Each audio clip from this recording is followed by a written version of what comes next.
শ্যামাপ্রসাদ মুখার্জির মাটিতে শ্যামাপ্রসাদ মুখার্জির নিজের দলের সরকার। 2026-এর বিধানসভা নির্বাচনের পর এর থেকে বড় ইতিহাস বোধহয় আর হওয়া সম্ভব ছিল না। আর এই ইতিহাসে বাংলার সমস্তটাই সত্যিকারের পরিবর্তন হতে চলেছে এবং সত্যিকারের পরিবর্তন হওয়ার যে কাজ, সেই কাজও শুরু হয়ে গিয়েছে। আর যারা এই পরিবর্তনের কাজ একেবারে শুরু থেকে করবেন এবং গুরুত্বের সঙ্গে যে কাজগুলো করা হবে, তাদের মধ্যেই একজন এই মুহূর্তে আমার সঙ্গে রয়েছেন মন্ত্রিসভার গুরুত্বপূর্ণ মন্ত্রকের সদস্য নিশীথ প্রামাণিক। নিশীথ, অনেক শুভেচ্ছা জিএর তরফ থেকে, জি 24 ঘন্টার তরফ থেকে। এত দিনের একটা জার্নি, সব থেকে কম বয়সে গুরুত্বপূর্ণ একটা মন্ত্রক, কেন্দ্রের একটা মন্ত্রক সামলানো, যেখানে অমিত শাহ এবার বারবার করে বলছেন যে এবার বাংলাতেও সুশাসন প্রতিষ্ঠা করার কথা। সুশাসন প্রতিষ্ঠা করার ক্ষেত্রে নিশীথ প্রামাণিক কি করবে?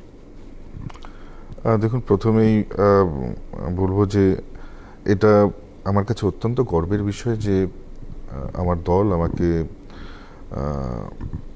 নির্বাচনে দাঁড়াবার সুযোগ দিয়েছে এবং সেই সঙ্গে সঙ্গে পরবর্তী সময়ে যেমন কেন্দ্রেও যথেষ্ট গুরুত্বপূর্ণ দায়িত্ব দিয়েছিল, ঠিক একইভাবে আমাদের বহু প্রতীক্ষিত মানুষের বহুদিনের স্বপ্ন যখন পূরণ হতে চলেছে, যখন এই রাজ্যে নতুন সূর্যোদয় হয়েছে, সেই সময়ে একটা গুরুত্বপূর্ণ জায়গায় রাখা হচ্ছে, এটাও নিশ্চিতভাবে আমার কাছে অত্যন্ত গর্বের বিষয়। এবং আপনি যে কথা বললেন যে ললেসনেস, নিশ্চিতভাবে গত 15 বছরে যেভাবে আমরা ল অ্যান্ড অর্ডার কোল্যাপসড হতে দেখেছি, যেভাবে পশ্চিমবঙ্গের সাধারণ মানুষ ললেসনেস দেখেছে, যেভাবে সংবিধান পশ্চিমবঙ্গের মাটিতে ভূলুণ্ঠিত হয়েছে, আমরা নিশ্চিতভাবে তার জন্য যেমন লজ্জিত, ঠিক একইভাবে ভারতীয় জনতা পার্টির সরকার প্রতিষ্ঠিত হবার সঙ্গে সঙ্গে আইন যাতে আইনের পথে চলে, সংবিধানের সম্মান যেন আমরা ফিরিয়ে দিতে পারি এবং সেই সঙ্গে সঙ্গে এই বাংলার যে হারানো গৌরব, সেই গৌরব যাতে পুনরুদ্ধার করতে পারি, নিশ্চিতভাবে আমাদের ফার্স্ট প্রায়োরিটি বেস কাজ এটা হবে। এবং সেই সঙ্গে সঙ্গে আপনারা জানেন যে আমরা বারবার বলেছি আমাদের এবারের নির্বাচন আমাদের শুধুমাত্র পশ্চিমবঙ্গে ভারতীয় জনতা পার্টির সরকার প্রতিষ্ঠিত হবে বা একটা পার্টিকে সরিয়ে আর একটা পার্টি আসবে, সেই নির্বাচন নয়। এই নির্বাচনে অত্যন্ত গুরুত্বপূর্ণ আমাদের ভারতবর্ষের ইন্টারনাল সিকিউরিটি থ্রেটকে যাতে আমরা কমাতে পারি, সেই জন্য মানুষ আমাদের পক্ষে ম্যান্ডেট দিয়েছে। আমরা যাতে ভারতবর্ষে যেভাবে ধীরে ধীরে ডেমোগ্রাফি চেঞ্জ হয়ে যাচ্ছিল, সেই ডেমোগ্রাফিক চেঞ্জকে যাতে আমরা আটকে দিতে পারি, সেই জন্য সাধারণ মানুষ আমাদের দুহাত ভরে আশীর্বাদ করেছে। যেভাবে আপনারা জানেন যে প্রত্যেকটা বাঙালি যারা এই বাংলার মানুষ, যেমন স্বাধীনতা সংগ্রামের আন্দোলনের সময় বাংলার মাটি থেকেই প্রথম আওয়াজ উঠেছিল, ঠিক একইভাবে আমাদের দেশের অখণ্ডতাকে রক্ষা করবার জন্যেও এবারে বাংলার মানুষ কিন্তু আওয়াজ তুলেছে এবং ভারতীয় জনতা পার্টিকে দুহাত ভরে আশীর্বাদ করেছে। ডেমোগ্রাফি চেঞ্জ, অখণ্ডতার কথা বলছেন কেন্দ্রীয় স্বরাষ্ট্রমন্ত্রী অমিত শাহ। তিনি বলেছিলেন 45 দিনের মধ্যে বিএসএফকে জমি দেওয়ার কথা, ফেন্সিং নিয়ে কাজ। আপনি নিজে এই কেন্দ্রের এই দায়িত্ব সামলেছেন, স্বরাষ্ট্রমন্ত্রীর সঙ্গেই আপনি সামলেছেন, আবারও নতুন করে একটা জার্নি শুরু। প্রথম কাজগুলো কি হবে এবং সীমান্ত সুরক্ষার ক্ষেত্রে? দেখুন, land is a state matter. তো পশ্চিমবঙ্গে যখন অন্য একটা সরকার ছিল, এই ব্যভিচারী সরকার, অ্যাপিজমেন্টের সরকার যতক্ষণ ছিল, ততক্ষণ পর্যন্ত আমরা সত্যিকারে বহু রাজ্য দেখেছি যেখানে বিজেপির সরকার নেই, ছিল না, কিন্তু রাষ্ট্র সুরক্ষার ক্ষেত্রে অসহযোগিতা করবার মতন আমরা কোনো রাজ্যকে দেখিনি বা রাজ্য সরকারকে দেখিনি। একমাত্র পশ্চিমবঙ্গ সরকার যেভাবে অসহযোগিতা করেছিল, যেভাবে তারা বারংবার বিএসএফের দিকে আঙ্গুল তুলছিল, যেভাবে এই আনফেন্সড এরিয়াগুলোতে আমরা ফেন্সিং করবার জন্য যে ল্যান্ড চেয়েছিলাম সেই জমি অধিগ্রহণ করে দেয়নি। কতটা সমস্যা হচ্ছিল তাতে? নিশ্চিতভাবে দেখুন, যারা দিনরাত বর্ডারে দাঁড়িয়ে আমাদের দেশ মাকে সুরক্ষিত রাখবার জন্য নিজের পরিজন ছেড়ে যারা ঝড় বৃষ্টি রোদ উপেক্ষা করে বর্ডারকে সুরক্ষিত রাখে, সেই প্যারামিলিটারি ফোর্স, সেই বিএসএফ জওয়ানরা জানে যে কি করে কত কষ্টে তাদেরকে রক্ষা করতে হয়। তার উপরে যদি বর্ডার আনফেন্স থাকে, সেক্ষেত্রে কতটা কষ্টকর সেটা আমরা যখন গৃহ মন্ত্রণালয়ে ছিলাম আমরা সেটা বুঝেছি। এবং বারবার প্রশ্ন উঠছিল, যদিও সাধারণ মানুষ, বাংলার মানুষ জানে, তবুও সেই প্রশ্নটা বলে দিই। বাংলা থেকে প্রশ্ন উঠছিল যে কাদেরকে আহ্বান জানানোর জন্য মমতা বন্দ্যোপাধ্যায় এই 450 কিলোমিটার এখন পর্যন্ত জমি অধিগ্রহণ করছে না, যেখানে ফেন্সিং সম্পূর্ণ করা যাচ্ছে না। আমরা যদি দেখি, খুব ভালো করে লক্ষ্য করি, তাহলে দেখব যে 2014 সালে সেই সময় বাংলাদেশের রোহিঙ্গার সংখ্যা প্রায় সেখানে 20 লক্ষ ছিল, এবং যারা মহিলারা ছিলেন বেশিরভাগই প্রেগনেন্ট ছিলেন সেই সময়। আজকের দিনে দাঁড়িয়ে যদি সরজমিনে তদন্ত করতে যান, দেখবেন সেখানে গিয়ে 1 লক্ষ রোহিঙ্গাও নেই। তাহলে এই রোহিঙ্গারা কোথায় গিয়েছে? এরা তো আমেরিকা যেতে পারেনি, চায়না যেতে পারেনি, জাপান যেতে পারেনি। তাহলে তাদের জন্য কি 450 কিলোমিটার আনফেন্সড এরিয়া উন্মুক্ত করে রেখেছিল মাননীয় মুখ্যমন্ত্রী? আজকে প্রশ্ন ওঠে।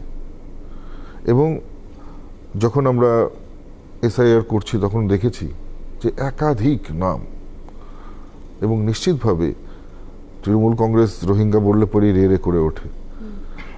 আমাদের এখানকার যারা মাইনরিটি, যারা মুসলমান এবং রোহিঙ্গা, এদের মধ্যে তো কোনো আপনি আইডেন্টিফাই করতে পারবেন না যে কি রোহিঙ্গা আর কি আমাদের এখানকার স্থানীয় মুসলিম। তো স্বাভাবিকভাবেই এটা আমাদের জন্য, আমাদের দেশের জন্য, আমাদের ডেমোগ্রাফির জন্য, ডেমোগ্রাফি রক্ষার জন্য অত্যন্ত ক্ষতিকর। যেভাবে গত বেশ কয়েক বছর ধরে ইনফিল্ট্রেশন হয়েছে, অনুপ্রবেশ ঘটেছে, এবং এখনো পর্যন্ত আমি বলবো যে এখনো পর্যন্ত যে পরিমাণ অনুপ্রবেশকারী এই পশ্চিমবাংলায় রয়েছে, এরা সারা ভারতবর্ষে ছড়িয়ে পড়লে পরে ভারতবর্ষের ডেমোগ্রাফি চেঞ্জ হয়ে যাবে। যে কারণেই আমাদের প্রথম লক্ষ্য যেমন ফেন্সিং কমপ্লিট করা, 50 কিলোমিটার এরিয়া পর্যন্ত বিএসএফদেরকে তাদের বিভিন্ন কারবাই করবার জন্য সেই অধিকার তাদেরকে দেয়া, এবং পাশাপাশি যারা এখন পর্যন্ত অনুপ্রবেশকারীরা বিভিন্ন জায়গায় লুকিয়ে রয়েছে তাদেরকে খুঁজে বের করে যেমন আমরা ডিটেন করব, ঠিক একইভাবেই আমরা তাদেরকে ডিপোর্টও করব।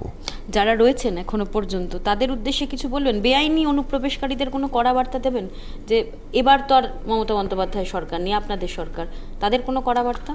দেখুন, নিশ্চিতভাবে যারা এখন পর্যন্ত বেআইনিভাবে এখানে রয়েছেন, যারা এখন পর্যন্ত অনুপ্রবেশ করবার পরও আপনারা ভাবছেন যে আপনাদেরকে কেউ বাঁচিয়ে নেবে, আমি আজকে অন ক্যামেরা পড়ে যাচ্ছি, অমিত শাহজি চ্যালেঞ্জ নিয়েছেন যে একটা অনুপ্রবেশকারীও এই পশ্চিমবঙ্গে, ভারতবর্ষে থাকতে পারবে না। এবং নিশ্চিতভাবে মনে রাখবেন যে আপনাদের প্রত্যেককে যেমন ডিটেক্ট করা হবে, তেমনি ডিটেন করা হবে এবং ডিপোর্টও করা হবে। সময় থাকতেই আপনারা নিজেদের রাস্তা নিজেরা খুঁজে নিন, না হলে ভবিষ্যতের পরিণাম খুব খারাপ হবে। নিশ্চিত এই বিষয়ে আরেকটা জিনিস, ভবিষ্যতের কথা বলছেন, ভবিষ্যৎ তো অনেকটাই আমাদের এগোতে হবে, কিন্তু অতীতের কথাও নিশ্চয়ই মনে আছে, অতীতের নির্বাচনগুলোর কথাও মনে হয়েছে, সেই সময়ও আপনার সঙ্গে আমাদের কথা হয়েছে। কতজন ফোন পাচ্ছেন বিভিন্ন শিবির থেকে? ফোন আসা কি শুরু হয়েছে? দেখুন, নির্বাচনের রেজাল্ট বেরোনোর পর থেকে বিভিন্ন ফোন এসছে, সমস্ত কিছুই আমরা দেখেছি। আমরা যেমন তৃণমূলের অ্যান্টি সোশ্যাল এলিমেন্ট দেখেছি, তেমনি তৃণমূলের নেতাদের আমরা অধ্যত্তপনাও দেখেছি। আর শুধু নেতাদের নয়, সেই সময় দাঁড়িয়ে তৃণমূল কংগ্রেসের সঙ্গে যারা একেবারে নিজেদের সর্বস্ব বিলিয়ে দিয়ে সংবিধানের প্রতিজ্ঞা ভুলে গিয়ে যারা সাবোটেজ করেছে, যারা যে সংবিধানের শপথ গ্রহণ করে যারা মানুষের সেবায় নিয়োজিত হওয়ার শপথ গ্রহণ করেছিল, আমরা তাদেরকেও দেখেছি কিভাবে একটা দলের দলদাসে পরিণত হয়ে গিয়েছিল। নিশ্চিতভাবে আমাদের লিস্টে তাদের নামও রয়েছে। কতজন এরকম অফিসারের, পুলিশের ফোন পেলেন? হাসি তো অনেক কথাই বলছে। দেখুন, এক্স্যাক্টলি এখন বলবো না, কিন্তু মনে রাখবেন যে আমরা আগেও বলেছিলাম, আমরা এখনও বলছি যে আমরা যে যেমন কর্ম করেছেন তার সেরকম ফল তারা পাবেন। নিশীথ প্রামাণিকের স্টাইল, নিশীথ প্রামাণিকের কথা, সেগুলো ইয়াং জেনারেশন, জেনজি তো এবার এখন রাজনীতিতে অনেক বেশি ইম্পর্টেন্ট, তারা ফলো করেন। নিশীথ প্রামাণিকের স্টাইল কি এবার পরিবর্তন হবে, নাকি এই স্টাইলে নিশীথ প্রামাণিক থাকবে? না, দেখুন, আসলে এতদিন পর্যন্ত কোনো স্টাইল ছিল না, এটা মানে কমন একটা। কিন্তু আমি কোচবিহারে গিয়ে এরকম ভাবে দেখেছি নিশিত, অনেককে দেখেছি ফলো করে, রীতিমতো ফলো করে। না, সেটা হয়তো আমাকে খুব ভালোবাসে তারা, বা হয়তো আমার মতনই তারা নিজের পরিচর্যা করতে পারে না বলে এরকম আমার মতন হয়ে গেছে। তো আপনার মতন অনেকেই প্রশ্ন করেছে, তো সত্যি এবার হয়তো একটুখানি পরিবর্তনের প্রয়োজন রয়েছে। এখানেও স্টাইলেরও পরিবর্তন। স্টাইল না, নিশ্চিতভাবেই এত বড় দায়িত্ব, এত বড় কাজ, জীবনযাত্রার সঙ্গে সঙ্গে দিনচর্যার পরিবর্তন, জীবনের রুটিন, সব কিছুরই পরিবর্তন ঘটে সময় সময় এসে। আমাদের প্রত্যেকের এক একটা সময় এক একটা এনভায়রনমেন্টে আমরা থাকি। তো স্বাভাবিকভাবেই মানুষের সঙ্গে চলতে গেলে কাজের সঙ্গে সঙ্গে সময়েরও যেমন পরিবর্তন হয়, তেমনি আমাদের দিনচর্যারও পরিবর্তন হয়। কালকে তো জরুরি বৈঠক রয়েছে আপনারা থাকবেন, সেই জরুরি বৈঠকের পর এছাড়াও কি আর কোনো কিছু রদবদলের কোনো সম্ভাবনা, বেশ কিছু কথা তো ঘোরাফেরা করছে, সেরকম কোনো সম্ভাবনা রয়েছে? এবং এখনো কলকাতা পুরসভা বা যেগুলো তৃণমূল কংগ্রেসের দখলে, মনে হয় যে সেখানেও পরিবর্তন এবার হবে? দেখুন, নিশ্চিতভাবে এর আগে তো নির্বাচন হয়নি, নির্বাচনের নামে প্রহসন হয়েছে। তবে আমি এতটুকুই বলবো যে এখন পর্যন্ত চিন্তাভাবনা চলছে, এবং এই বিষয়ে যা বলবার আমাদের সম্মানীয় রাজ্য সভাপতি রয়েছেন, তিনি এই সম্পর্কে বিস্তারিত পরবর্তীতে বলবেন। যেহেতু এখন পর্যন্ত কোনো সিদ্ধান্ত গৃহীত হয়নি, তো এই বিষয়ে নিশ্চিতভাবে দলগতভাবে আমাদের সিদ্ধান্ত নেওয়া হবে, এবং পুরোটাই সম্মানীয় রাজ্য সভাপতি। কালকের বৈঠক, কালকে তো নবান্নে আপনাদের বৈঠক, কালকে আমাদের প্রথম বৈঠক, যেমন পরিচিতি পর্ব রয়েছে তেমনি নিজেদের মধ্যে আলোচনাগুলো রয়েছে।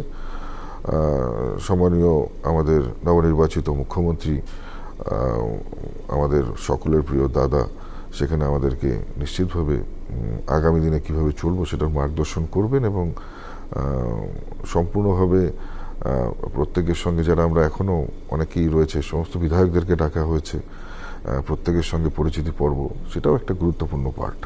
প্রধানমন্ত্রী নরেন্দ্র মোদী, স্বরাষ্ট্রমন্ত্রী অমিত শাহ সব থেকে প্রিয়, আদরের বলা যেতে পারে, কারণ বয়সে কম বয়সের মন্ত্রী হওয়া, একসঙ্গে কাজ করা। তারপর আলাদা করে কোনো বার্তা এসেছে নিশীথ প্রামাণিকের জন্য? না, বার্তা তো অনেক বার্তা থেকে যায়, কিন্তু সেই সব বার্তা তো অন ক্যামেরা বলা যায় না। হ্যাঁ, তবে বার্তা আছে, এবং সব সময়ই তারা আমাকে যেমন স্নেহ করেন, তেমনি আমার বিভিন্ন সময় বিভিন্ন রকমের উপদেশও দিয়ে থাকেন, সাজেশনও দিয়ে থাকেন। তারা এত বড় ব্যক্তিত্ব হওয়ার পরেও যে আমাদের মতন ক্ষুদ্র মানে কি বলবো, কার্যকর্তার কথা মনে রাখেন, এটাই আমাদের কাছে বৃহৎ পাওনা। এটাই হয়তো অনেক বড় রাজনৈতিক পাওনা। নিশীথ প্রামাণিক নিশ্চিত করলেন এবং এই বার্তাও দিলেন, যারা এখনো বেআইনিভাবে বাংলায় রয়েছেন, বেআইনিভাবে অনুপ্রবেশ করেছেন, বাংলা ছেড়ে তাদের যেতে হবে, এবং তাদেরকে কোনোভাবেই এই বাংলায় আর বরদাস্ত করা হবে না। জি 24 ঘন্টার জন্য ক্যামেরায় নবীনের সঙ্গে মৌমিতা চক্রবর্তী, কলকাতা। বাংলার আওয়াজ, বাঙালির আবেগ, জি 24 ঘন্টা।